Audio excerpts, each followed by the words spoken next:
Welcome back to my channel. প্রিয় দর্শক, আবারও নিয়ে এসেছি ইয়ক ড্রেস নিয়ে।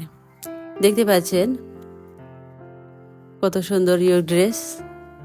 তো প্রথমে আমি কালো কাপড়ে ডিজাইন করে নিয়েছি বরাবরের মতোই।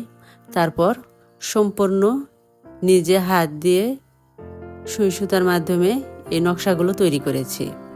কার্ভ লাইন, তারপরে মাছের যে স্লাইস, ফোল্ড, আউটলাইন, পুঁথির কাজ, বিভিন্নভাবে নকশাগুলো তৈরি করা হয়েছে। তো এই নকশাগুলো তৈরি করতে আমার সময় লেগেছে 3 মাস। এত সময় লাগার কথা না, কিন্তু তারপরেও লেগেছে। এই জন্যই আমার কাজের অনেক অনেক চাপ। আমি স্লিভে দিয়েছি আর ইয়োক করেছি, মানে গলায় করেছি। এটার উল্টা পৃষ্ঠে দেখতে পাচ্ছেন কোনো সেলাই দেখা যাচ্ছে না। এই ড্রেস পরলে খুবই কমফোর্টেবল।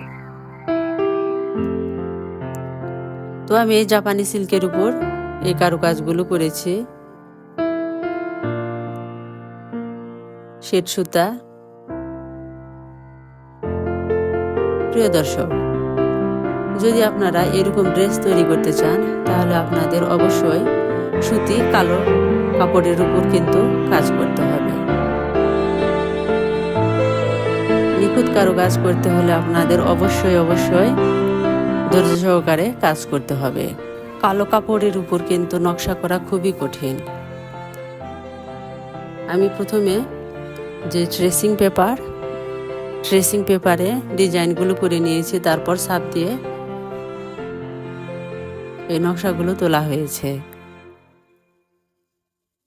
তো এরকম আপনারা যদি ট্রেসিং পেপারে কাজ করেন তাহলে অবশ্যই আপনাদের খেয়াল রাখতে হবে যে চক পাউডার ব্যবহার করা হবে সেটা যেন ভালোভাবে বসে থাকে। এরকম সুন্দর ড্রেস কিন্তু সব অনুষ্ঠানে বা বোরখা হিসেবে ব্যবহার করা যেতে পারে। সব ঋতুতেই ব্যবহারের উপযোগী। এই ড্রেসের আমার অনেকগুলো অর্ডার আছে, কাজের অনেক চাপ, তারপরেও আপনাদের সামনে হাজির হয়েছি। ভালো করে ভিডিও করতে পারি না। যদি কোনো ভুল ত্রুটি হয়ে থাকে তবে অবশ্যই ক্ষমার দৃষ্টিতে দেখবেন। আর আমার এই ড্রেস কেমন হয়েছে কমেন্টের মাধ্যমে জানানো কিন্তু ভুলবেন না। Thank you for watching.